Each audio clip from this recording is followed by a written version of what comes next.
അഗസ്ത്യാർ കൂടെ കയറിയ ആദ്യത്തെ പിന്നെ 10 വനിതകളിൽ 9 വനിതകളിൽ ഒരാൾ ഞാനായിരുന്നു. 19,023 ഫീറ്റാണ് അന്ന് ഓപ്പൺ ചെയ്തതേ ഉള്ളൂ. 2 ലേഡീസിനെയും കൊണ്ട് നേരെ അത് കാണാൻ പോയി. അന്ന് എനിക്ക് തോന്നുന്നു ഞാനൊരു 16,000 സംതിങ് കിലോമീറ്റർ അത് ഓടിച്ച് കംപ്ലീറ്റ് ചെയ്തിട്ട് ആ റൈഡ് കഴിഞ്ഞ്. 2023 മകനെയും കൊണ്ട് സേ നോ ടു ഡ്രഗ്സ് എന്നുള്ള ക്യാമ്പയിനിൽ ഞങ്ങൾ രണ്ടും കൂടെ സ്പിറ്റി വാലി വീണ്ടും എനിക്ക് തോന്നുന്നു 22 ഇന്ത്യ ബുക്ക് ഓഫ് റെക്കോർഡിൽ പേര് വന്നു. അതെനിക്ക് ഭയങ്കര ഇഷ്ടമുള്ള റൈഡ്. ആദി കൈലാസ് പോയി. വേൾഡിലെ ഫസ്റ്റ് വനിതയാണ് ആദി കൈലാസ് കയറുന്നത്. അവിടെ വേറെ വിദേശിയൊക്കെ കയറാൻ പറ്റത്തില്ല, ഇന്ത്യക്കാർക്ക് മാത്രം. അപ്പം ഓടിച്ച് കയറിയ ആദ്യ വനിതയാണ്. സത്യം ഞാൻ വീണ് വിളിച്ചു. എനിക്ക് അവിടെ നിന്ന് പോയപ്പോൾ മിലിറ്ററീസൊക്കെ എണീറ്റ് സല്യൂട്ട് തന്നു. എനിക്ക് ഈ ആദ്യത്തെ എന്നുള്ളത് ഭയങ്കര ഹരമാണ്. ആദ്യത്തെ ക്ലബ്ബ്, ആദ്യത്തെ അക്കാഡമി. ഞാൻ ഇന്റർസെപ്റ്റർ എന്നുള്ള വണ്ടി എടുത്തത് കേരളത്തിലെ ആദ്യത്തെ ഓണറും വേൾഡിലെ ഫസ്റ്റ് വനിതയാണ്. ഹിമാലയ എടുത്തത് കേരളത്തിലെ ആദ്യത്തെ ഓണറും ഇന്ത്യയിലെ ഫസ്റ്റ് വനിതയാണ്.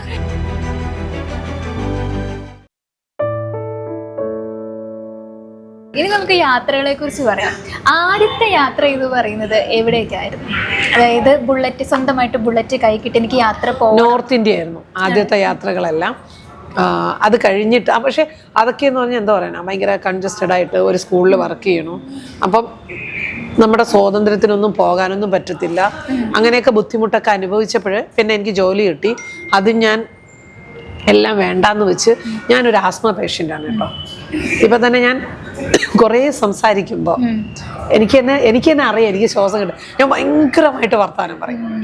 ഇതിപ്പോൾ മനസ്സിലായിട്ടുണ്ടാവും. നോൺ സ്റ്റോപ്പായിട്ട് എനിക്ക് വർത്താനം പറയണം ഭയങ്കര ഇഷ്ടമാണ്. മീൻസ് എൻ്റെ അനുഭവങ്ങൾ മറ്റുള്ളവരുടെ അടുത്ത് ഷെയർ ചെയ്യുന്നത് എനിക്ക് ഭയങ്കര ഇഷ്ടമാണ്. അപ്പോൾ അത് ഒരാൾക്ക് ഉപയോഗപ്പെടണമെങ്കിൽ പെടട്ടെ എന്നുള്ള രീതിയിൽ ഞാൻ നന്നായിട്ട് സംസാരിക്കും. എൻ്റെ അടുത്ത് ആരെങ്കിലും 1 മിനിറ്റ് വായടച്ച് വയ്ക്കാൻ പറഞ്ഞാൽ അതായിരിക്കും എൻ്റെ അടുത്ത് ഏറ്റവും വലിയ ബുദ്ധിമുട്ട്. ചില സമയങ്ങളിൽ എൻ്റെ ഫ്രണ്ട്സ് എൻ്റെ അടുത്ത് പറയാറുണ്ട്, നിനക്ക് കുറച്ച് നേരം ഒന്ന് വാബുട്ടി വയ്ക്കാൻ പറ്റും. 2 മിനിറ്റ് ഇരിക്കും. 3-ാമത്തെ മിനിറ്റ് ഞാൻ തന്നെ ഇങ്ങനെ തോണ്ടിക്കൊണ്ട് പോകും. നീ നന്നാവൂല എന്ന് പറയും. എനിക്ക് തോന്നുന്നു എൻ്റെ ഈ സുഹൃത്തുക്കൾ എന്തായാലും എൻ്റെ ഈ വീഡിയോ കാണും. വീഡിയോ കാണുമ്പോൾ അവര് ചിന്തിക്കും ഇവളെ നന്നാവത്തില്ല. രസമല്ലേ ഇങ്ങനെ മാം പറയുമ്പോഴല്ലോ അതിൽ കുറേ കാര്യങ്ങൾ ഇങ്ങനെ പറഞ്ഞു പോകുന്നുണ്ട്. അത് എനിക്ക് പല കാര്യങ്ങളും റിലേറ്റ് ചെയ്യാനായിട്ട് സാധിക്കുന്നുണ്ട്. ഇപ്പോൾ എൻ്റെ ഈ പ്രായത്തിൽ 10-22 വയസ്സുണ്ട് എനിക്ക്. അപ്പോൾ ഈ ഒരു പ്രായത്തിൽ എന്ന് വെച്ചാൽ എന്നെ കൊണ്ട് ചെയ്യാൻ പറ്റുന്നത് മാം ആ ഒരു പ്രായത്തിൽ 18 വയസ്സിൽ തന്നെ നേടിയെടുക്കാന്ന് പറയുന്നത് വലിയൊരു കാര്യമാണ്. ഞങ്ങളൊക്കെ പക്ഷെ ഞാൻ അത്രയും സ്ട്രഗിൾ ചെയ്തിട്ടുണ്ട്. 18-ാം വയസ്സിൽ ഒരു പെൺകൊച്ച് നല്ലൊരു ലൈഫും സ്വപ്നം കണ്ട് ജീവിതത്തിലോട്ട് പോകുമ്പോൾ 18-മുക്കാൽ വയസ്സാവുമ്പോൾ ഒരു കൈക്കുഞ്ഞിനെയും കൊണ്ട് എങ്ങനെ ജീവിക്കണമെന്നറിയാതെ ഞാൻ അപ്പോൾ അവിടെ നോർത്ത് ഇന്ത്യ പോയ സമയത്ത് നഴ്സറി ക്ലാസ്സിൽ പഠിപ്പിക്കും. അപ്പോൾ ഇവൻ കൈക്കുഞ്ഞ. അപ്പോൾ ഇവനെയും തോളിലിട്ടിട്ടായിരിക്കും ഞാൻ എഴുതി കൊടുക്കുന്നത്. അവരുടെ ബുക്ക് ചെക്ക് ചെയ്യുമ്പോഴും ഇവൻ തോളെ കളഞ്ഞ് ഇഷ്ടംമാതിരി കഷ്ടപ്പെട്ടിട്ടുണ്ട്. എന്നാൽ ആ സ്കൂളിലുള്ള പ്രിൻസിപ്പളിൻ്റെ വായിരിക്കുന്ന എല്ലാ തെറിയും കേട്ടിട്ടുണ്ട്. കാരണം വീട്ടിലുള്ള പാരൻസ് ഒന്നും ചോദിക്കത്തില്ലേ, പിള്ളേർക്ക് എന്തെങ്കിലും ഇത് പറ്റി കഴിഞ്ഞാൽ അവരുടെ അടുത്തല്ലേ വന്ന് ചോദിക്കുന്നത്. അപ്പം എല്ലാം സഫർ ചെയ്യണം. ഒത്തിരി കഷ്ടപ്പെട്ടിട്ടുണ്ട് ഞാൻ. പക്ഷെ അതൊന്നും എനിക്കങ്ങനെ ഇപ്പം ഞാൻ ചിന്തിക്കുമ്പോഴത്തേക്ക് എനിക്കങ്ങനെ ഇന്ന് പക്ഷേ ഏതെങ്കിലും പെൺകുട്ടികളൊക്കെ അങ്ങനെ വരുമ്പോഴത്തേക്ക് അവർ ചിലപ്പം ചിന്തിക്കുന്നുണ്ട് ഞാൻ എന്തിനിങ്ങനെ കഷ്ടപ്പെടണം. ചിലപ്പോൾ അങ്ങനെയൊക്കെ ആയിരിക്കാം. അപ്പോൾ അത് മനസ്സിന് കട്ടിയൊക്കെ ഇല്ലാത്തതുകൊണ്ടായിരിക്കാം കുറേ പേരൊക്കെ ആത്മഹത്യ ചെയ്യുന്നത്. എനിക്ക് അയ്യോ അത് ചിന്തിക്കാനൊന്നും പറ്റത്തില്ല. ഞാൻ തമാശയ്ക്ക് വേണ്ടി വല്ലതും പറയുമെങ്കിലേ ഉള്ളൂ. ഞാനങ്ങനെ ഒരിക്കലും ചെയ്യത്തില്ല. ഞാൻ ചില സമയങ്ങളിൽ രാത്രി 1 മണിക്ക് 2 മണിക്കൊക്കെ എനിക്കറിയത്തില്ലാത്ത പെമ്പിള്ളേർ എന്നെ ഫോൺ ചെയ്തിട്ടുണ്ട്. അപ്പം എൻ്റെ ചില സുഹൃത്തുക്കൾ അന്ന് ചോദിച്ചിട്ടുണ്ട്, നീ എന്തിനാ രാത്രി ഇങ്ങനെയൊക്കെ ഫോൺ എടുക്കുന്നേ എന്നൊക്കെ ചോദിച്ചിട്ടുണ്ട്. അപ്പോൾ ഞാൻ പറയടാ, അവർ ആ ഒരു മോശം സിറ്റുവേഷനിൽ ചിലപ്പോൾ എത്രയും പേര് ആത്മഹത്യയുടെ വക്കിൽ നിന്ന് എന്നെ വിളിച്ചിട്ട് അവർ ചോദിക്കുന്ന ഇതായിരിക്കും. ഒരു 5 മിനിറ്റ് സംസാരിക്കുമ്പോഴേ അവരൊന്ന് ഓക്കെ ആവും. ചിലപ്പോൾ ആ ഒരു സിറ്റുവേഷനിലായിരിക്കാം ആരെ വിളിച്ചാൽ ഞാനൊന്ന് ഓക്കെ ആവുമെന്ന് വെച്ചിട്ട് ഞാൻ അങ്ങനെ വിളിക്കുന്നവരുടെ ഫോണൊക്കെ ഞാൻ എടുക്കാറുണ്ട്. ചിലപ്പം ഒന്ന് കമ്പനി ആയി കഴിഞ്ഞാൽ ചിലപ്പോൾ ഞാൻ അവർ അവോയ്ഡ് ചെയ്യുമായിരിക്കും. പക്ഷേ ആ ഒരു മോശം സിറ്റുവേഷനിൽ ഞാൻ കൂടെ കാണും. അത് ആർക്ക് മോശമൊന്നും വന്നാലും ഇപ്പോഴും ഒരാൾ അങ്ങനെ ഒരു സിറ്റുവേഷനിൽ വരുമ്പോൾ ഇനി ഞാനും എൻ്റെ ഏറ്റവും അടുത്ത് നിൽക്കുന്ന വ്യക്തിക്ക് അങ്ങനെ വന്നാൽ മാത്രമായിരിക്കും ചിലപ്പോൾ ഞാനൊന്ന് ഡിസ്റ്റൻസ് ഇടുന്നത്. അപ്പം ഞാനും മോശം സിറ്റുവേഷനിലാണെങ്കിൽ ചിലപ്പോൾ ഞാൻ അവരുടെ അടുത്ത് അത് പറയില്ല. ഞാൻ ചിലപ്പോൾ അതിനേക്കാളും വിഷമത്തിലായിരിക്കും ഞാൻ പൊയ്ക്കൊണ്ടിരിക്കുന്നത്. പക്ഷെ ഞാനത് എൻ്റെത് ഞാനങ്ങ് അപ്പോൾ ഇത് ചിന്തിക്കുക എൻ്റെയൊക്കെ എന്താ, ഞാൻ 10-15 മിനിറ്റ് അത്ര തന്നെ എനിക്ക് എൻ്റെ വിഷമിച്ചിരിക്കുന്നത്. അത് കഴിയുമ്പോൾ ഞാൻ ബൈക്ക് എടുത്തിട്ട് ഞാൻ പുറത്തു പോകും. അല്ലെങ്കിൽ ഞാൻ ചായക്കടയിൽ പോയി, എനിക്ക് ചായ ഭയങ്കര ഇഷ്ടമാണ്, ചായക്കടയിൽ പോയി ചായ കുടിക്കും, ഫ്രണ്ട്സിൻ്റെ അടുത്തൊക്കെ വർത്താനം പറയും. അപ്പോഴത്തേക്ക് ഞാൻ ഓക്കെ ആവും. നമ്മൾ തന്നെ ഓക്കെ ആക്കി എടുക്കണം, നമ്മളെ വേറൊരാൾ വന്ന് ഓക്കെ ആക്കി എടുക്കത്തൊന്നുമില്ല. ഇപ്പം ഞാൻ വണ്ടി പഠിപ്പിക്കുമ്പോൾ പെമ്പിള്ളേരുടെ അടുത്ത് പറയുന്ന ഒരു കാര്യമുണ്ട്, എനിക്ക് പറഞ്ഞു തരാനേ പറ്റൂ, കയറി നിങ്ങളുടെ അകത്തിരുന്ന് പഠിപ്പിക്കാനൊന്നും എന്നെ കൊണ്ട് പറ്റത്തില്ല. എഫേർട്ട് എടുക്കേണ്ട നിങ്ങളാണ്, ഞാൻ നിങ്ങൾക്ക് പറഞ്ഞു തരും ഇതാണ് സംഭവങ്ങൾ. അത് ചിലപ്പോൾ ആദ്യത്തെ പ്രാവശ്യം പറഞ്ഞു കൊടുത്തു എന്ന് പറഞ്ഞൊന്നും അവർക്ക് തലയിൽ കയറാൻ പോകുന്നില്ല. ചിലപ്പം 10 പ്രാവശ്യം പറഞ്ഞു കൊടുക്കണമായിരിക്കും. അപ്പം അവർ ചിലപ്പോൾ എന്നെ കണ്ട് പേടിക്കും, അയ്യോ പറയിപ്പിക്കും. അപ്പം ഞാൻ പറയും കുഴപ്പമൊന്നുമില്ല, തെറ്റിയാലേ പഠിക്കത്തുള്ളൂ. ചിലപ്പോൾ വണ്ടി 10 പ്രാവശ്യം ഓഫായി പോകും. ഓഫായി പോകുമ്പോൾ എൻ്റെ മുഖത്തിങ്ങനെ നോക്കുമ്പോൾ ഞാൻ പറയും കുഴപ്പമില്ല, ഒന്നുകൂടെ സ്റ്റാർട്ടായിക്കോ, വണ്ടി സ്റ്റാർട്ടാവുമെന്ന് പറയും. ഇത്രേ ഉള്ളൂ. പക്ഷെ അത് നമ്മൾ സീരിയസ് ആയിട്ട് ചിന്തിക്കുമ്പോഴത്തേക്കാണ് അതൊരു ഭയങ്കര സംഭവമായിട്ട് തോന്നുന്നത്. ആ ഒരു ഇത് എന്താ പറയണ ക്ലച്ച് ഗിയർ സംഭവങ്ങളൊന്നും പഠിച്ചു കഴിഞ്ഞ് കഴിഞ്ഞാൽ പിന്നെ റണ്ണിങ് കണ്ടീഷനാണ്. പിന്നെ ഇവരെയൊന്നും പിടിച്ചാൽ കിട്ടത്തില്ല, ആ ലെവലിൽ അവർ പോകും. പക്ഷെ എപ്പോഴും എല്ലായിടത്തും പറയുന്ന ഒരു ഉപദേശമുണ്ട്, വന്ന വഴി ആരും മറക്കരുത്. അപ്പം ഞാനും പണ്ട് വീണു എണീച്ചും ഒക്കെ പഠിച്ചു തന്നെ. ഞാൻ പണ്ട് ആമ്പിള്ളേരുടെ കൂടെ റൈഡ് പോകുമ്പോൾ അവർ മറ്റേ 80, 90, 100 സ്പീഡിൽ പോകുമ്പോൾ ഞാൻ ഇവിടെ കിടന്ന് 50, 40 കിടന്ന് എഴയും. എന്നെ കളിയാക്കും, എന്നെ ഭയങ്കര കളിയാക്കും. ഇന്ന് അവന്മാർ എൻ്റെ കൂടെ എത്താൻ വേണ്ടിയിട്ട് ചിലപ്പോൾ പാടുപെടാറുണ്ട്. മീൻസ് ഇതൊന്നും ഒരു ദിവസം കൊണ്ടൊന്നും നമ്മൾ നേടിയെടുക്കുന്നതല്ല. അല്ലെങ്കിൽ ഒരു കാര്യം എന്തായിരുന്നാലും പ്രാക്ടീസിലൂടെ മാത്രമേ വരത്തുള്ളൂ. അപ്പോൾ ആദ്യത്തെ റൈഡുകളെന്ന് പറയുന്നത് എല്ലാം കഷ്ടം പിടിച്ച റൈഡുകളാണ്. നോർത്ത് ഇന്ത്യയിൽ അത്യാവശ്യം എനിക്ക് നിൽക്കുന്ന സ്ഥലത്ത് നിന്ന് പോയിട്ട് വരാൻ പറ്റുന്ന കുഷിനഗർ പോലുള്ള സ്ഥലങ്ങൾ, മണാലി, നേപ്പാൾ ഒന്ന് പോയിട്ട് വന്നു. അങ്ങനെയുള്ള കുറേ എന്നെ കൊണ്ട് പറ്റുന്ന സ്ഥലങ്ങളൊക്കെ പോയപ്പോൾ പിന്നെ എനിക്ക് ട്രാവലിനോട് ഭയങ്കര ഇൻട്രസ്റ്റ് ഉണ്ട്. പിന്നെ എവിടെ നിന്ന് എങ്ങനെ ചെയ്യുമെന്നൊന്നും ചിന്തിച്ചിട്ടൊന്നുമില്ല. നേരെ ജോലി റിസൈൻ ചെയ്തു കേരളത്തിലോട്ട് വരുന്നു. വന്നപ്പോഴാ കേരളത്തിലെ പ്രശ്നം. കാരണം ബുള്ള ബൈക്ക് ഓടിക്കുന്നുണ്ട്. പിന്നെ അറിയാമല്ലോ നാട്ടിൻപുറംകാര് ആ ഒരു സമയത്ത് തൻ്റെടി, അഹങ്കാരി, അങ്ങനെയുള്ള കുറേ പേരുകൾ കൂളായിട്ട് നിന്നു. അതത്രേ ഉള്ളൂ കേട്ടോ. പക്ഷെ വേറൊരു കാര്യമുണ്ട് കേട്ടോ, എനിക്ക് എൻ്റെ ലൈഫിൽ ഇതൊക്കെ ട്രാജഡികൾ സംഭവിച്ചു. ഇതിലൊക്കെ എൻ്റെ വീട്ടുകാർക്ക് ദുഃഖമുണ്ട്. മീൻസ് ആക്ച്വലി എൻ്റെ വീട്ടുകാർക്ക് എന്തുകൊണ്ട് എന്നെ അങ്ങനൊരു ലൈഫ് എനിക്ക് തന്നു എന്ന് വെച്ചാൽ അവരുടെ മാത്രം കുറ്റമല്ല. എൻ്റെ പപ്പയുടെ സ്വന്തം ബ്രദറും കുടുംബവും ഞങ്ങൾക്കിട്ട് പണി തന്നതാണ് എൻ്റെ ആദ്യത്തെ മാരേജ്. അവർക്കറിയാമായിരുന്നു ഇവരുടെ പ്രശ്നങ്ങൾ, അറിഞ്ഞു വെച്ച് ഞങ്ങളെ കൊണ്ട് ചതിച്ചതാണ്. അപ്പോൾ അതുകൊണ്ട് എനിക്കങ്ങനെ അത്രയും അധികം എൻ്റെ വീട്ടുകാരെ, പക്ഷെ എൻ്റെ വീട്ടുകാരെ ഞാൻ പറയുന്ന ഒരു പോയിന്റ്, ഇത്ര ചെറുപ്പത്തിൽ എന്നെ കെട്ടിച്ചു വിടണ്ടായിരുന്നു. ചിലർ പറയാം 18 വയസ്സ് പക്വതയില്ലാത്തതുകൊണ്ടാണെന്ന്. പക്വതയില്ലാത്ത ഒരാളിനാണെങ്കിൽ ഒരിക്കലും സ്വന്തം എന്നാൽ ഞാൻ എൻ്റെ പ്രോപ്പർട്ടിയൊക്കെ വിറ്റുകൊടുത്തിട്ട് ലൈഫ് നന്നാവട്ടെ എന്നേ ഞാൻ ചിന്തിക്കുള്ളായിരുന്നു. ഒരിക്കലും എനിക്കുള്ള ഒന്നും ഞാൻ വിട്ടുകൊടുത്തിട്ടില്ല. അതുകൊണ്ട് എനിക്കിന്നൊരു കയറി കിടക്കാനൊരു വീടുണ്ട്. അല്ല എങ്കിൽ ഞാൻ ഇന്ന് എവിടെയെങ്കിലും വാടകയ്ക്ക് ചിലപ്പോൾ ആരുടെയെങ്കിലും സഹായത്തിലോ ചിലപ്പോൾ ഞാനെന്നുള്ള വ്യക്തി പോലും ചിലപ്പോൾ ഉണ്ടായെന്ന് പോലും വരത്തില്ലായിരുന്നു എനിക്ക്. പക്ഷെ അങ്ങനെ ഒരിക്കലും ചെയ്തത് നമുക്കുള്ളത് നമ്മൾ സൂക്ഷിക്കാൻ പഠിക്കണം. അല്ലെങ്കിൽ എനിക്കിപ്പോഴും അധ്വാനിക്കുന്നതിന് എനിക്ക് നാണക്കേടൊന്നുമില്ല. അപ്പം എല്ലാവരും പറയാം ഇത്രയും വലിയ റൈഡറായില്ലേ ഇനിയൊക്കെ. അതിനെന്നാ പ്രശ്നം, എനിക്കറിയാമെന്നുള്ളത് 10 പെമ്പിള്ളേർ പുറത്തു വരട്ടെന്നേ, കുറച്ച് ഈഗോയൊക്കെ ഒന്ന് മാറട്ടെന്നേ, നന്നാവട്ടെ. എന്നാലും എൻ്റെ റൈഡിൻ്റെ സമയം കണ്ടെത്തി. ഞാൻ ഡിസംബർ മാസം ഞാൻ സത്യം പറഞ്ഞാൽ ആരെയും വണ്ടി പഠിപ്പിച്ചിട്ടില്ല. എനിക്ക് റൈഡിന് പോകണം. അപ്പം ഞാൻ എല്ലാവരുടെ ആദ്യമേ പറഞ്ഞു ഡിസംബർ മാസം എനിക്ക് ക്ലാസ് ഇല്ല, ജനുവരി മുതലേ ഉള്ളൂ. ഡിസംബർ ഞാൻ റൈഡ് പോയി. ഇനി ചിലപ്പോൾ മാർച്ചിൽ എനിക്ക് പറഞ്ഞാൽ അങ്ങനെ ഞാൻ മനസ്സിൽ പ്ലാൻ ചെയ്യുന്നുണ്ട്. കിട്ടിയ ഞാൻ അപ്പം ചാടും. പ്ലാനുണ്ട്, മനസ്സിലൊരു പ്ലാനുണ്ട്, എനിക്കൊരു റൈഡ് പോകണമെന്നുള്ള. അത് സെറ്റ് ആകുമ്പോൾ ഞാൻ പറയാമെന്നുള്ളതാണ്. എന്തായാലും പോകും. എനിക്ക് ഈ വർഷം 2 ഡ്രീം അതിൻ്റെ മനസ്സിലുണ്ട്. ഞാൻ നേരത്തെ പറഞ്ഞേ ഇന്ത്യയുടെ ആ പൂർത്തിയാകാത്ത കൈയും കാലും ഒക്കെ ഒന്ന് ഫിറ്റ് ചെയ്ത് വെക്കണം. ആ ഫിറ്റിങ്സിന് വേണ്ടിയിട്ട് എനിക്ക് യാത്ര ചെയ്യണം. അപ്പോൾ എന്താ പറയാനാ, അതിന് വേണ്ടിയിട്ട് ഞാൻ ശ്രമിക്കും. കുറേ പേര് ചോദിക്കും റൈഡിനൊക്കെ ക്യാഷ് എവിടെയാണെന്ന്. സത്യം പറഞ്ഞാൽ പകുതി കൂടുതൽ ക്യാഷ് ഞാൻ പഠിപ്പിച്ചുണ്ടാക്കുന്ന പൈസ ഞാൻ റൈഡിന് പോകും. അതോടൊപ്പം മോൻ്റെ കാര്യങ്ങളും നോക്കണം. പിന്നെ ചില റൈഡുകളൊക്കെ സ്പോൺസർ കിട്ടാറുണ്ട്. സ്പോൺസേഴ്സ് ഉണ്ട്, അവർ ചെയ്യും. അത് ലോങ് റൈഡുകൾ ചെയ്തിട്ട് ചെറിയ റൈഡുകളെല്ലാം സ്വന്തം പൈസയ്ക്ക് തന്നെയാണ് പോകുന്നത്. ഇപ്പൊ മറ്റൊരു കാര്യം എന്ന് പറഞ്ഞാൽ അയൺ ബട്ടാണ്. അതെ, അത് ആക്ച്വലി എങ്ങനെയാന്ന് വെച്ചാല് 2017 ഞാനൊരു K2K ചെയ്തു, Kanyakumari Kashmir back to back. അപ്പൊ അതിനകത്ത് കുറെ ട്രോളുകൾ എനിക്ക് കിട്ടിയിട്ടുണ്ട്. കാരണം പെണ്ണുങ്ങൾ എന്തെങ്കിലും ചെയ്തു കഴിഞ്ഞാൽ ട്രോളാൻ മാത്രമല്ല നമ്മുടെ നാട്ടിൽ. അപ്പൊ എൻ്റെ കൂടെ 2 പേര് വന്നിട്ടുണ്ടായിരുന്നു. അവർ തന്നെയാണ് ട്രോളിനുള്ള തിരി കൊളുത്തിയത്. അപ്പം കാര്യമറിയാത്ത നാട്ടുകാരെല്ലാം കൂടെ ഏറ്റുപിടിച്ചു. പ്രത്യേകിച്ച് ഒരു പെണ്ണ് ഇറങ്ങി വരുമ്പോഴത്തേക്ക് അറിയായിരിക്കുമല്ലോ പബ്ലിക് എങ്ങനെയായിരിക്കും. അല്ലേലും അങ്ങനെയാണല്ലോ, സത്യം പുറത്തു വരാൻ സമയമെടുക്കും. നെഗറ്റീവാണല്ലോ ഏറ്റവും കൂടുതൽ സ്പ്രെഡ് ആവുന്നത്.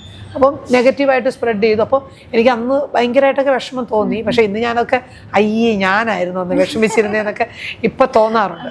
അപ്പോൾ ആ സമയത്ത് FBയിൽ ഒരു പോസ്റ്റ് വന്നു, 1000 കിലോമീറ്റർ നിനക്ക് ഉറങ്ങാതെ ഓടിക്കാൻ പറ്റും. അപ്പോഴും എൻ്റെ മൈൻഡിൽ ഈ അയൺ ബട്ട് ഉണ്ട് കേട്ടോ. അപ്പോൾ ഇങ്ങനെ ചോദിച്ചപ്പോൾ ഞാൻ ചോദിച്ചു എന്തായാലും ഇനി പ്രവർത്തിച്ച് കാണിച്ചു കൊടുക്കാം. അങ്ങനെയാണ് ഈ ഒരു അയൺ ബട്ട്. അത് പൂനെ ബാംഗ്ലൂർ ആയിരുന്നു. 24 മണിക്കൂർ കൊണ്ട് കംപ്ലീറ്റ് ആക്കണം. ഞാൻ 23 സന്ധി അതിനേക്കാളും കുറച്ചെടുത്തവരൊക്കെ ഉണ്ട്. എന്നെ കൊണ്ട് പറ്റിയ ടൈമിൽ ഞാനത് കംപ്ലീറ്റ് ചെയ്തു. അങ്ങനെ ഒരു സംഭവം അഭിമാനമുണ്ട്. ഇതൊക്കെ ഞാൻ ചിലപ്പോൾ, പക്ഷേ ഇന്നത്തെ ആരോഗ്യത്തിന് ചിലപ്പോൾ അത് പറ്റുമായിരുന്നിരിക്കില്ല. പിന്നെ നമ്മുടെ റോഡ് കണ്ടീഷൻ നോക്കണം, വണ്ടി കണ്ടീഷൻ നോക്കണം, എല്ലാം സെറ്റ് ആവണം. അവരെല്ലാം വണ്ടി സ്ക്രൂട്ടണിയൊക്കെ ചെയ്ത് നമ്മുടെ മെഡിക്കലൊക്കെ എടുത്തിട്ടായിരിക്കും അവരിത് ചെയ്യുന്നത്. അപ്പം അത് കൃത്യമായിട്ടൊക്കെ ചെയ്യണം. അതെ. അപ്പോൾ ഞാൻ കേട്ടിട്ടുണ്ട് മാം ഒരു മ്യൂറൽ പെയിന്റ് ആർട്ടിസ്റ്റ് കൂടിയാണ് എന്നുള്ളത് അല്ലേ? എനിക്കും കുറച്ചൊക്കെ മ്യൂറൽ വരയ്ക്കാനും കാണാനൊക്കെ ഭയങ്കര താല്പര്യമുള്ള ആളാണ്. അപ്പോൾ ആ ഒരു മ്യൂറൽ പെയിന്റിങ്ങിനെ കുറിച്ചൊന്ന് പറയാം, ഒരു ആർട്ടിസ്റ്റ് എന്ന നിലയിൽ. ക്ഷമ പഠിച്ചത് അവിടെ നിന്നാണ്.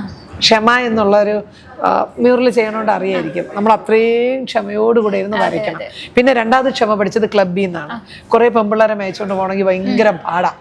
കാരണം അത് പല വീടുകളിൽ നിന്ന് വരുന്നവരാണ്. അപ്പം അതുകൊണ്ട് അതുപോലെ തന്നെയാണ് പല കളർ കൂടെ ചേർന്ന് വരുന്നതാണ് മ്യൂറൽ. അപ്പം അതെല്ലാം കൂടെ ഒന്ന് കൂട്ടിക്കലർത്തി വരണമെങ്കിൽ അത്രത്തോളം കഷ്ടപ്പാടുണ്ട്. വരയ്ക്കും, പിന്നെ കുറേ നാളായി വരയ്ക്കുന്നുണ്ട്. അങ്ങനെ ഭയങ്കരമായിട്ടുള്ള ബിസിനസ് കാര്യങ്ങളൊന്നും ഇല്ല. എനിക്ക് മൂഡനുസരിച്ച് മാത്രം വരയ്ക്കുന്ന വ്യക്തിയാണ്. അത് കാരണം മ്യൂറൽ ബിസിനസ്സായിട്ട് ഞാൻ കണ്ടിട്ടുള്ളതല്ല, എനിക്കിഷ്ടമാണ്, അതുകൊണ്ട് വരയ്ക്കും. പിന്നെ കൊറോണ ടൈമിൽ എന്ത് ചെയ്യണമെന്ന് എൻ്റെ അടുത്ത് കഴിഞ്ഞ ദിവസം ശ്രീപ്രിയാണ് എന്നെ ഫസ്റ്റ് വിളിച്ച് ചോദിച്ചു, ഇല്ലേ കൊറോണ കാലം എന്ത് ചെയ്തു എന്ന്. ഈ ചോദ്യം എനിക്ക് ഇഷ്ടം പോലെ കേട്ടിട്ടുള്ളതാണ്. കൊറോണ കാലം ഞാൻ ചെയ്തത് കാരണം എന്നെപ്പോലെ ഒരു വ്യക്തിക്ക് ഒരിക്കലും വീട്ടിനകത്ത് ഇരിക്കാൻ പറ്റത്തില്ല. ആ ഒരു വ്യക്തിയായി ഞാൻ അത്രയും കാലം വീട്ടിലിരിക്കണമെങ്കിൽ മ്യൂറലാണ് എന്നെ വീട്ടിലെത്തിയത്. ഞാൻ കുറേ ക്യാൻവാസ് ഒരിടത്തുനിന്ന് ഞാൻ ഹോൾസെയിലായിട്ട് എടുത്തിട്ട് ഞാൻ ഡെയിലി ഇരുന്ന് കട്ട് ചെയ്ത് എനിക്കിഷ്ടം തോന്നി ഗൂഗിളിൽ നിന്ന് കിട്ടിയ പടങ്ങളെല്ലാം വരച്ച് അങ്ങനെ ഒരു 52 കണ്ടോ മ്യൂറൽ ചെയ്തിട്ട് അവസാനം എനിക്കത് ന്യൂസ് 18 എൻ്റെ വാർത്ത വന്നിട്ടുണ്ടായിരുന്നു. കൊറോണ കാലം, ഷൈനിയുടെ കൊറോണ കാലം എന്ന് പറഞ്ഞിട്ടത് വന്നിട്ടുണ്ടായിരുന്നു. ഓക്കെ.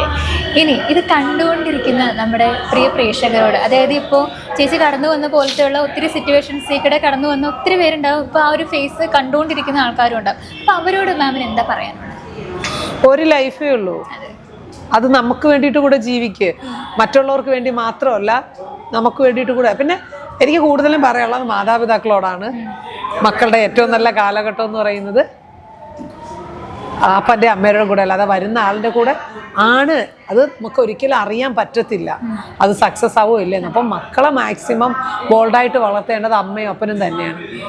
ഇതിൻ്റെ ഇടയിൽ ഞാനൊരു 2 റൈഡിൻ്റെ കഥ പറഞ്ഞോട്ടെ. ഞാൻ ആദ്യത്തെ എൻ്റെ K2K ചെയ്യുന്നത് 2017 പിന്നെ 2018 അയൺ ബട്ട് എടുത്തത്. അത് കഴിഞ്ഞിട്ട് 2019 അങ്ങനെ ഭയങ്കരമായിട്ടുള്ള അഗസ്ത്യാർ കൂടെ കയറിയ ആദ്യത്തെ പിന്നെ 10 വനിതകളിൽ 9 വനിതകളിൽ ഒരാൾ ഞാനായിരുന്നു. അന്ന് പെണ്ണുങ്ങളെ കയറ്റത്തില്ലായിരുന്നു. അത് കഴിഞ്ഞിട്ടാണ് കൊറോണ വന്നു. കൊറോണ കഴിഞ്ഞപ്പോൾ ഈ കൊറോണ വന്നപ്പോഴാണ് എൻ്റെ കെട്ടിയവൻ ഒരു ലേഡിയും കൊണ്ട് പോയത്. അപ്പോൾ സെക്കൻഡ് ഹസ്ബൻഡ് ഒരു ലേഡിയും കൊണ്ട് പോയത് കൊറോണ സമയത്താണ്. അപ്പോൾ പിന്നെ ഞാൻ പക്ക ഒറ്റപ്പെട്ടു പോയി. അന്നും എനിക്കറിയാം ഈ പുള്ളി കുറച്ച് പെൺവിഷയത്തിൽ ഉള്ളതാണെന്ന് എനിക്കറിയാം. ഞാൻ അതിന് മുമ്പേ തന്നെ ഒരു 4 ലേഡീസിനെയൊക്കെ ഈ പുള്ളിയുടെ ജീവിതത്തിൽ നിന്ന് ഒഴിവാക്കിയിട്ടുണ്ട്. പക്ഷെ കൊറോണ സമയത്ത് എനിക്കൊന്നും ചെയ്യാൻ പറ്റില്ല. പുള്ളിക്കാരിയുടെ ഇടയിൽ ഇറങ്ങി പോവേ ചെയ്തത്. അപ്പം ഞാനും മോനും മാത്രമേ ഉള്ളൂ. എൻ്റെ സുഹൃത്തുക്കളായിരുന്നു സത്യം പറഞ്ഞാൽ എന്നെ സംരക്ഷിച്ചുകൊണ്ട് പോയതും. എൻ്റെ വീട്ടുകാർ പോലും എൻ്റെ അടുത്ത് ചോദിച്ചിട്ടില്ല നീ ഫുഡ് കഴിച്ച് ജീവിക്കണമെന്ന്. എൻ്റെ ഒരു കുടുംബക്കാരും എൻ്റെ അടുത്തൊന്നും ചോദിച്ചിട്ടില്ല. എൻ്റെ സുഹൃത്തുക്കൾ മാത്രമേ ഉണ്ടായിരുന്നുള്ളൂ. അപ്പോൾ ഞാൻ അങ്ങനെ അങ്ങ് ജീവിച്ചു. അത് കഴിഞ്ഞിട്ട് കൊറോണ ഒന്ന് തീർന്ന സമയത്ത് മോൻ നേരെ ഡൽഹിയിലോട്ട് പോയി. ഞാൻ അവനപ്പം തന്നെ ഡൽഹിയിൽ വിട്ട് പിന്നെയായിരുന്നു സത്യം പറഞ്ഞ് അടിച്ചു പൊളിച്ച് ജീവിച്ച സമയം. ഞാൻ 2022 ആദ്യമോ 21 ഞാൻ സ്പിറ്റി വാലി സോളോ പോയി. അത് കഴിഞ്ഞ് 22 കേരളത്തിൽ നിന്ന് 2 ലേഡീസിനെയും കൊണ്ട് അന്നത്തെ 2017 ടോപ്പ് എന്ന് പറയുന്നത് ഖർദുംഗ്ല പാസ്സാണ്. 2022 ഉംലിംഗ്ല പാസ്സായിരുന്നു. അന്ന് 19,023 ഫീറ്റാണ്. അന്ന് ഓപ്പൺ ചെയ്തതേ ഉള്ളൂ. 2 ലേഡീസിനെയും കൊണ്ട് നേരെ അത് കാണാൻ പോയി. അന്ന് എനിക്ക് തോന്നുന്നു ഞാനൊരു 16,000 സംതിങ് കിലോമീറ്റർ അത് ഓടിച്ച് കംപ്ലീറ്റ് ചെയ്തിട്ട് ആ റൈഡ് കഴിഞ്ഞ് അത് കഴിഞ്ഞ് തിരിച്ചു വന്നു. വീണ്ടും ഞാൻ 2023 മകനെയും കൊണ്ട് സേ നോ ടു ഡ്രഗ്സ് എന്നുള്ള ക്യാമ്പയിനിൽ ഞങ്ങൾ 2 കൂടെ സ്പിറ്റി വാലി വീണ്ടും ഒരു ഇത് വെച്ചു. അതായത് ഹയസ്റ്റ് മോട്ടോർ വില്ലേജിൽ നിന്ന് ലോവസ്റ്റ് വില്ലേജ് കുട്ടനാട് വരെ ഒരു റൈഡ് ചെയ്തു. 23 തന്നെ അത് കഴിഞ്ഞിട്ട് എനിക്ക് തോന്നുന്നു 22 ഇന്ത്യ ബുക്ക് ഓഫ് റെക്കോർഡിൽ പേര് വന്നു. 23 തന്നെ ഞാൻ വീണ്ടും അതെനിക്ക് ഭയങ്കര ഇഷ്ടമുള്ള റൈഡ് ആദി കൈലാസ് പോയി. വേൾഡിലെ ഫസ്റ്റ് വനിതയാണ് ആദി കൈലാസ് കയറുന്നത്. അവിടെ വേറെ വിദേശിയൊക്കെ കയറാൻ പറ്റത്തില്ല, ഇന്ത്യക്കാർക്ക് മാത്രം. അപ്പം ഓടിച്ച് കയറിയ ആദ്യ വനിതയാണ്. സത്യം ഞാൻ വീണ്ടും എണീച്ചു. എനിക്ക് അവിടെ നിന്ന് പോയപ്പോൾ മിലിറ്ററീസൊക്കെ എണീറ്റ് സല്യൂട്ട് തന്നു എനിക്ക്, കാരണം അത്രയും ദൂരം ഓടിച്ച് പോയതിന്. അപ്പം അതൊക്കെ ഭയങ്കര അഭിമാനമാണ് കേട്ടോ. അത് പക്ഷേ പ്ലാൻ ചെയ്ത് പോയ റൈഡൊന്നുമല്ല, ചുമ്മാ പോയി ഞാൻ അവിടെ എത്തിയതാ. നല്ലൊരു റൈഡായിരുന്നു. പിന്നെ മോനുമായിട്ട് പോയപ്പോഴത്തേക്കും ആ ഒരു ഇത് അമ്മയും എല്ലായിടത്തും മക്കൾ വണ്ടി ഓടിക്കും, അമ്മമാർ ബാക്കിലായിരിക്കുന്നത്. ഇവിടെ നേരെ ഞങ്ങൾ ഓപ്പോസിറ്റ്, അമ്മ വണ്ടി ഓടിക്കും, മകൻ ബാക്കിയിരിക്കും. ഞാൻ വണ്ടി ആർക്കും കൊടുക്കില്ല. ഞാൻ ഇവൻ്റെ അടുത്ത് ഞാൻ ചെറുപ്പത്തിലേ പറഞ്ഞിട്ടുണ്ടേ, നിങ്ങളെ 18 വയസ്സ് മുതൽ 23 വയസ്സ് വരെ എന്ന് പറഞ്ഞാൽ ആണായിരുന്നാലും പെണ്ണായിരുന്നാലും ചോരത്തിളപ്പ് കൂടിയ സമയമായിരിക്കും. നമുക്ക് എന്നെ സിറ്റിയിൽ ഇറങ്ങുമ്പോൾ അറിയാൻ പറ്റും ഓരോരുത്തർ എങ്ങനെയാണ് വണ്ടി ഓടിച്ചുകൊണ്ട് പോകണം. അപ്പോൾ പറഞ്ഞ് അവസാനം എൻ്റെ മോൻ ഇപ്പം ലൈസൻസ് എടുത്ത് വണ്ടി ഓടിക്കത്തില്ല. ഇപ്പം പറയാം, അമ്മ ഓടിച്ചു, ഞാൻ ബാക്കി ഇരുന്നോളാം. വണ്ടി കൊണ്ട് കൊടുത്താലും ഓടിക്കത്തില്ല, ഇഷ്ടമല്ല. ഇനി ഞാനിങ്ങനെ പറഞ്ഞായിപ്പോയതാണോ എന്ന് എനിക്കറിയത്തില്ല. ഏകദേശമൊക്കെ അങ്ങനെയാണ് കേട്ടോ ഓടിക്കാതായത്. എങ്കിലും ഓടിക്കും. ചില സമയങ്ങളിൽ ഞാൻ ഉള്ള കാര്യം പറഞ്ഞ സ്ഥിതിക്ക് മോനത് കാണുമ്പോൾ ഇനിയിപ്പോ അവനറിയാം, കാര്യമില്ല. അതിന് കാര്യമൊന്നുമില്ല. അങ്ങനെ അവന് കൂടുതൽ ഇഷ്ടം വായനയാണ്. അവൻ ഫിലോസഫി സ്റ്റുഡൻ്റ് ആണ് ഡൽഹി യൂണിവേഴ്സിറ്റിയിൽ. അപ്പം വായനയിൽ ഭയങ്കര ഇഷ്ടപ്പെടുന്ന വ്യക്തിയാണ്. അപ്പം അവൻ ആ സമയം ഇപ്പം ഞാനൊരു റൈഡ് പോയാൽ അവൻ്റെ കൂലി എന്ന് പറയുന്ന ഒരു ബുക്കാണ്. അപ്പം ഇങ്ങനെ എണ്ണി വെക്കുക, അമ്മ എത്ര റൈഡ് പോയി അത്രയും ബുക്ക് ഞാൻ അവന് മേടിച്ചു കൊടുക്കണം. അതാണ് അവൻ്റെ ഇഷ്ടമുള്ള ഒരു കാര്യം എന്ന് പറയുന്നത്. പിന്നെ ഈ ഉംലിംഗ്ല പാസ് പോയ ഇവിടെ നിന്ന് ഓടിച്ചു വന്ന ആദ്യത്തെ വനിതയാണ്. ഖർദുംഗ്ലയും അങ്ങനെ തന്നെയാണ്. അപ്പം എനിക്ക് ഈ ആദ്യത്തെ എന്നുള്ളത് ഭയങ്കര ഹരമാണ്. ആദ്യത്തെ ക്ലബ്ബ്, ആദ്യത്തെ അക്കാഡമി. പിന്നെ ഞാൻ ഇന്റർസെപ്റ്റർ എന്നുള്ള വണ്ടി എടുത്തത് കേരളത്തിലെ ആദ്യത്തെ ഓണറും വേൾഡിലെ ഫസ്റ്റ് വനിതയാണ്. ഹിമാലയ എടുത്തത് കേരളത്തിലെ ആദ്യത്തെ ഓണറും ഇന്ത്യയിലെ ഫസ്റ്റ് വനിതയാണ്. എനിക്ക് അങ്ങനെയൊക്കെ എന്താ ഭയങ്കര ഇഷ്ടമാണ്. എന്ന് പറഞ്ഞാൽ വേറൊരാൾ മുന്നോട്ട് പോകുന്നതിൽ എനിക്ക് എതിർപ്പൊന്നുമില്ല. ചെയ്യാൻ കഴിയുന്ന എല്ലാവരും ചെയ്യട്ടെ. ഞാൻ പറയട്ടെ, ഒരു പെൺകൊച്ചിന് ഒരു വണ്ടി വാങ്ങാൻ ക്യാഷ് ഉണ്ടെങ്കിൽ, പെട്രോൾ അടിക്കാൻ ക്യാഷും പോകാനുള്ള ധൈര്യം ഉണ്ടെങ്കിൽ നിങ്ങൾ എന്ത് വേണോ ചെയ്തോ. പക്ഷെ ഞാൻ എൻ്റെ വഴിക്ക് ചിലപ്പോൾ അതിന് മുമ്പേ പോകും. അതിലൊരു വിട്ടുവീഴ്ച ഉണ്ടാവില്ല. പക്ഷെ നിങ്ങൾക്ക് കഴിയുന്നതെല്ലാം ചെയ്യുക. കാരണം നമ്മൾ മനസ്സിൽ ചിന്തിക്കേണ്ട ഇത്രയേ ഉള്ളൂ, നമ്മൾ കാരണം ഒരു വ്യക്തിയെങ്കിലും മോട്ടിവേറ്റ് ആവുകയാണെങ്കിൽ നമ്മുടെ ലൈഫിൽ ഏറ്റവും വലിയ വിജയം അതാണ്. ഇപ്പം ചിലർ ചോദിക്കും, ഞാൻ സേ നോ ടു ഡ്രഗ്സ് എന്ന് പറഞ്ഞിട്ട് എന്തെങ്കിലും കാര്യമുണ്ടോ? ആരെങ്കിലും ഡ്രഗ്സ് ഒഴിവാക്കിയോ? ഒരാളെ ഒഴിവാക്കിയോ ഇല്ലേ നമ്മൾ നേരിട്ട് കാണാനൊന്നും പോകുന്നില്ല. ചിലർ വന്ന് മെസ്സേജൊക്കെ അയച്ചിട്ടുണ്ട്, മേഡം ഞങ്ങൾ നിർത്താൻ ആഗ്രഹിക്കുന്നു എന്നൊക്കെ പറഞ്ഞ് വിശ്വസിക്കൊന്നുമില്ല. പക്ഷെ ഒരാൾക്കെങ്കിലും അങ്ങനെ പറയാൻ തോന്നിയെങ്കിൽ അതെൻ്റെ വിജയം തന്നെയാണ്. ഞാൻ അങ്ങനെ ചിന്തിക്കുന്നുള്ളൂ. പിന്നെ രണ്ടാമത് വിമൺ എംപവർമെൻറ്റിൻ്റെ പേരിൽ ഞാൻ ഇത്രയും വർഷം റൈഡ് ചെയ്തുകൊണ്ടിരുന്നത് വിമൺ എംപവർമെൻറ്റാണ്. എനിക്ക് പറയാൻ പറ്റും അതിൽ 100% ഇല്ലെങ്കിലും 50% ഞാൻ വിജയിച്ചു. ഇന്ന് എത്രയും ലേഡീസ് വണ്ടി ഓടിക്കുന്നില്ല. ഇപ്പം തന്നെ നമ്മളിത് ഈ കലൂരിൽ നിന്ന് നമ്മൾ പോകുന്ന സമയത്ത് സിഗ്നൽ ചെന്നിരുന്നാൽ ഒരു വനിതയെങ്കിലും ബുള്ളറ്റോ അല്ലെങ്കിൽ ബൈക്കോ ഓടിച്ച് പോകുന്നതിനെ നമുക്ക് ഈ പോകുന്ന റൂട്ടിൽ കാണാൻ പറ്റും. അത് തന്നെയാണ് മാറ്റം എന്ന് പറഞ്ഞാൽ. ബൈക്ക് ഓടിച്ചതല്ല മാറ്റം എന്ന് പറയുന്നത്. ഞാൻ ബൈക്ക് ഓടിക്കുന്നതിനോടോ അല്ലെങ്കിൽ അവരത് ഇന്നത് ചെയ്യുന്നതിനോടല്ല, അത് ചെയ്യാൻ അവരെടുക്കുന്ന എഫേർട്ടും അതുപോലെ അവർ എടുക്കുന്ന ആ ധൈര്യം, അതിനാണ് ഞാൻ കൊടുക്കുന്നത്. അതാണ് നമുക്ക് വേണ്ടത്. അല്ലാതെ നമ്മളിപ്പോൾ എന്താ പറയുക, നമുക്ക് ചെയ്യാൻ പറ്റാത്ത എന്താ കാര്യങ്ങളുള്ളത്. ഇപ്പം ഒരു നമ്മുടെ സൊസൈറ്റി തന്നെ ചെയ്യുന്ന ഒരു കാര്യം ഞാൻ പറയാം. ഇപ്പം എനിക്ക് എൻ്റെ വീട്ടിൽ ഞാനുണ്ട്, എൻ്റെ ബ്രദർ ഉണ്ടായിരുന്നു, മരിച്ചുപോയി, ബ്രദറും ഉണ്ട്. എൻ്റെ അമ്മ ഇപ്പം ഞങ്ങളൊരു മതിലിൻ്റെ ഫ്രണ്ടേ കൊണ്ട് നിർത്തിയിട്ട് പറയുകയാണ്, ഇത് മതിലാണ് മക്കളെ എന്ന് പറയും. എന്നിട്ട് എൻ്റെ ബ്രദറിൻ്റെ അടുത്ത് സംസാരിക്കുന്നത് ഞാൻ പറഞ്ഞു തരാവേ. എടാ നീ ഒരാണാണ് എന്ന് പറയും. എൻ്റെ അടുത്ത് പറഞ്ഞാൽ നീ ഒരു പെണ്ണാണെന്ന് ഓർക്കണം. ആ രണ്ടിൻ്റെ അർത്ഥം അറിയാമോ? രണ്ടുപേരും നിൽക്കുന്ന ഒരേ മതിലിൻ്റെ ഫ്രണ്ടിലാണ്. നീ ആണാണ്, അത് ചാടിയില്ലെങ്കിൽ നാണക്കേടാണ്. നീ പെണ്ണാണെന്ന് ഓർക്കണം. അത് ചാടിക്കഴിഞ്ഞാൽ അത് നിനക്ക് നാണക്കേട്. ഇതാണ് പ്രശ്നം. ഈ 1ാം ക്ലാസ് മുതൽ 10ാം ക്ലാസ് വരെ പഠിക്കുമ്പോഴേ നമ്മൾ ആരെങ്കിലും പറയുമോ നീ പെണ്ണാണ്, അതുകൊണ്ട് നീ കുറച്ച് പഠിച്ചാൽ മതി, നീ കുറച്ച് മാർക്ക് മേടിച്ചാൽ മതി എന്ന് പറയുമോ? അല്ലെങ്കിൽ നീ ആണാണ്, നീ ഇങ്ങനെ പഠിക്കുക അങ്ങനെ പഠിക്കുമെന്ന് പറയുമോ? ഇല്ലല്ല. സ്കൂളിലെ പഠനം രണ്ടുപേർക്കും ഒരുപോലെയാണ്. പഠിച്ചാലേ രണ്ടുപേരും ജയിക്കുള്ളൂ. അല്ലാതെ ആണായോണ്ട് കുറച്ച് പഠിച്ചാൽ മതി, പെണ്ണായോണ്ട് കൂടുതൽ പഠിക്കണം, അല്ലെങ്കിൽ പെണ്ണായോണ്ട് കുറച്ച് പഠിച്ചാൽ മതി, അങ്ങനെ ഒരു സിസ്റ്റം ഒരു ക്ലാസ്സിലും ഇല്ല. ഇനി ഏത് ഹയർ എഡ്യൂക്കേഷന് പോയി കഴിഞ്ഞാലും പഠനത്തിന് ഒരേ കാര്യമാണ്. അത് തന്നെ പലയിടത്തും നമ്മൾ നോക്കിയാൽ മതി. പക്ഷെ ഇതാരും നോക്കുന്നില്ല. അവിടെ ആണും പെണ്ണും എല്ലാം വേർതിരിക്കുന്നുണ്ട്. ഞാൻ എത്രയേ ചിന്തിക്കുന്നുള്ളൂ, ഒരു പെണ്ണിന് ഞാൻ ഒരിക്കലും ഫെമിനിസ്റ്റ് ചിന്താഗതിയോ അങ്ങനെയൊന്നുമില്ല. ഞാൻ ഇത്രയേ ചിന്തിക്കുന്നുള്ളൂ, എല്ലാവരും പരസ്പരം കണക്റ്റഡ് ആണ്. ഇപ്പോൾ ഒരു പെണ്ണിനെ ഒന്ന് ഹസ്ബൻഡ് കാണും, അല്ലെങ്കിൽ ഒരു ബോയ് ഫ്രണ്ട് കാണും, അല്ലെങ്കിൽ ഒരു സഹോദരൻ കാണാം, അപ്പൻ കാണും, മകൻ കാണാം. ഇത് 5 അവർ കണക്റ്റഡാണ്. ഇതുപോലെ 5 കണക്റ്റഡാണ് പുരുഷനും സ്ത്രീയും. ഇത്രയും മാത്രം മനസ്സിൽ ചിന്തിച്ചു കഴിഞ്ഞാൽ ആർക്കും ആരോടോ ഒരു ഈഗോയും തോന്നില്ല. ഇത് ചിന്തിക്കാത്തടത്തോളം കാലം ഇങ്ങനെ ഈഗോ പെരുകിക്കൊണ്ടിരിക്കും. എല്ലാവരും പരസ്പരം കണക്റ്റഡാണ്. ആരും ആർക്കും ഉയരെയല്ല, ആരും ആർക്കും താഴെയല്ല, ഒന്നുമല്ല. നമ്മളെല്ലാവരും ആ ഒരു ചിന്തയിൽ നമുക്കെല്ലാവരും വേണം. അങ്ങനെ ചിന്തിച്ചാൽ മാത്രമേ. ഇനിയിപ്പം എൻ്റെ മോൻ ആണായി പോയതുകൊണ്ട് അതെൻ്റെ മകനാണ്. എനിക്ക് ഈ ലോകത്തെ ഏറ്റവും കൂടുതൽ ഇഷ്ടം ആരെന്ന് ചോദിച്ചു കഴിഞ്ഞാൽ എൻ്റെ മകനോടായിരിക്കും. എൻ്റെ മകൻ്റെ അടുത്ത് ചോദിച്ചാൽ പറയും എനിക്ക് ഏറ്റവും അധികം ഇഷ്ടം എൻ്റെ അമ്മയുടെ അടുത്തായിരിക്കും. ഇനി ഒരു ഗേൾ ഫ്രണ്ട് വന്നാൽ പോലും ചിലപ്പോൾ അവൻ പറയുന്നത് ഉള്ളിൻ്റെ ഉള്ളിൽ അവളുടെ അടുത്ത് ചിലപ്പോൾ സോപ്പിടാൻ വേണ്ടിയിട്ട് പറയുമായിരിക്കും. പക്ഷേ അവൻ്റെ ഉള്ളിൻ്റെ ഉള്ളിൽ അമ്മ എന്നുള്ള ആ ഒരു ചിന്ത എപ്പോഴും ഉണ്ടാവും. അതുകൊണ്ട് എല്ലാവരും കണക്റ്റഡ് ആണ്. അങ്ങനെ ചിന്തിച്ചാൽ മാത്രം മതി. എനിക്ക് സൊസൈറ്റിയുടെ അടുത്ത് പറയാൻ ഇത്രയേ ഉള്ളൂ. നമ്മുടെ പെൺമക്കളെ വളർത്തുമ്പോൾ ബോൾഡായിട്ട് വരുത്താൻ, വേർതിരിക്കാതെ അവർക്ക് ധൈര്യം കൊടുത്ത് കോൺഫിഡൻസ് കൊടുത്ത് സൊസൈറ്റിയിൽ അവർ പലരുടെ മുമ്പിൽ ശക്തരായിട്ട് നിൽക്കാൻ വേണ്ടിയിട്ട് വീട്ടിലെന്നേ പ്രാക്ടീസ് ചെയ്യുക. അത്രയോ. അപ്പം എന്തായാലും ചേച്ചിക്ക് ഒത്തിരി ഡ്രീംസ് ഉണ്ട്, ഞങ്ങൾക്ക് എല്ലാവർക്കും അറിയാം. അപ്പം ഇനി ഇതുപോലെ നല്ല നല്ല റൈഡുകൾ പോകാനായിട്ട് ഒത്തിരി പേർക്ക് വഴികാട്ടിയായിട്ട് മുന്നിൽ നടക്കാനും സാധിക്കട്ടെ എന്ന് ആശംസിക്കുകയാണ്. ചേച്ചിക്ക് ഇത്രയും വലിയ സമയം നമുക്ക് വേണ്ടി മാറ്റി വെച്ചതിൽ ഒരുപാട് സന്തോഷമുണ്ട്. അപ്പം ഇനിയും നല്ല നല്ല യാത്രകളൊക്കെ പോകാനായിട്ട് സാധിക്കട്ടെ എന്ന് ആശംസിക്കുന്നു. താങ്ക് യു സോ മച്ച് ചേച്ചി.